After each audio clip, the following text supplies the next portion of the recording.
I'm really glad that you're here.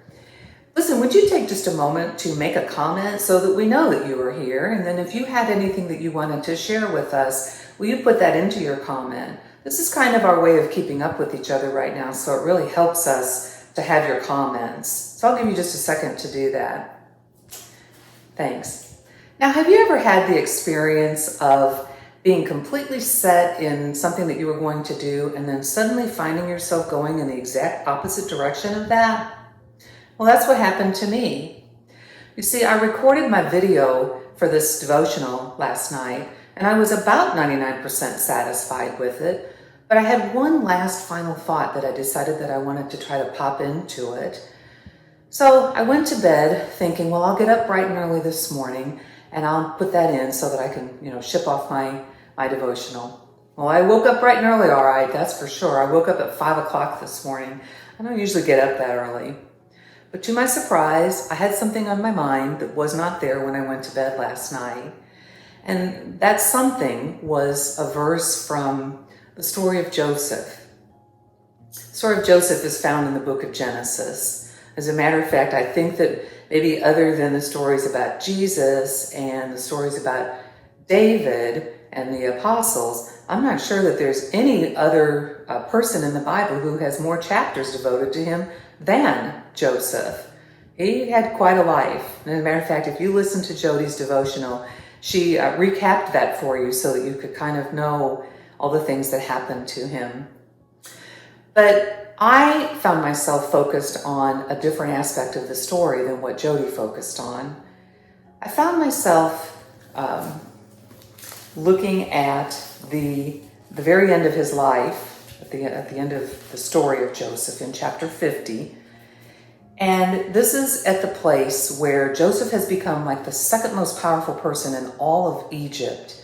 He's responsible for the distribution of the food that he has had gathered up because he was aware that a hard time was coming and a famine was coming. And in being responsible for the distribution of that food, he was also collecting up land and basically bringing all the riches of Egypt into the ownership of the Pharaoh. Now, his brothers had done great wrong to him and great harm to him. And they were there now in front of him, first of all, pleading for food and pleading for their lives. But they were also very aware of their need to be forgiven for the things that they had done to Joseph. And so that's the setup for where we are in this story. And starting in verse 19, it says, "But Joseph said to them, 'Don't be afraid. Am I in the place of God? You intended to harm me, but God intended it for good, to accomplish what is being done now, the saving of many lives.'" I am a firm believer that God does not cause bad things to happen. I don't believe he caused the bad things that happened to Joseph. I don't believe he caused the bad things that are happening around us right now. But I am a very firm believer that God works in and through these circumstances. He certainly proved that over and over again in the story of Joseph. And I believe that he is working at proving that over and over again in the circumstances that we are facing right now. I believe that God is doing exactly what Joseph said here. You intended it for harm, but God is using it to accomplish good for the saving of many lives. I do believe that God is saving lives right now. I do believe that God is using this odd time that we find ourselves in to give us a reset, to give us the chance to really, the chance and the space, that's for sure, to really think about what is important to us and to really dwell upon what matters and who matters. I live in Long Meadow Farms along the walking path, and as I look out on the path right now, as I have seen many times in these last couple of weeks now, there's a family taking a bike ride on the path right there behind me right now. The dad's with them, the mom's with them, the kids are with them. In all the years that I've lived here, I have not seen a lot of examples of moms and dads, whole entire families, out taking bike rides in the middle of the day.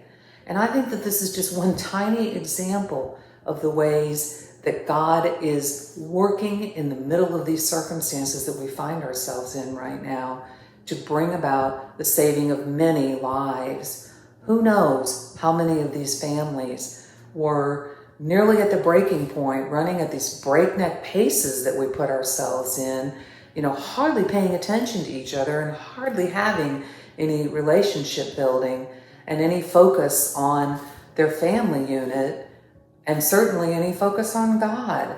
And I think that God has allowed this please notice I say allowed, not caused, this stripping away of all the things that distract us and vie for our attention and compete to help the voice of God be drowned out.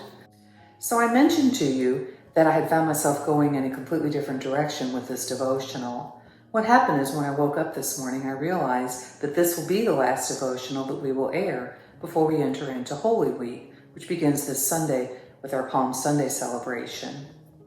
Holy Week is a time when I truly believe that God will be mightily at work using our circumstances to bring about the saving of many lives. And although our Holy Week celebrations will be very different this year from anything I've ever known in the past, I don't think for a moment that God will be resting. I believe that He will be very active in this coming week.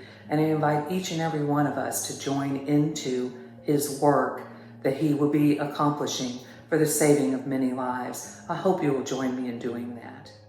So folks, as we finish up here, I just really do want to ask you, where do you see God at work right now, accomplishing great good for the saving of many lives? It's out there. Keep your eyes open.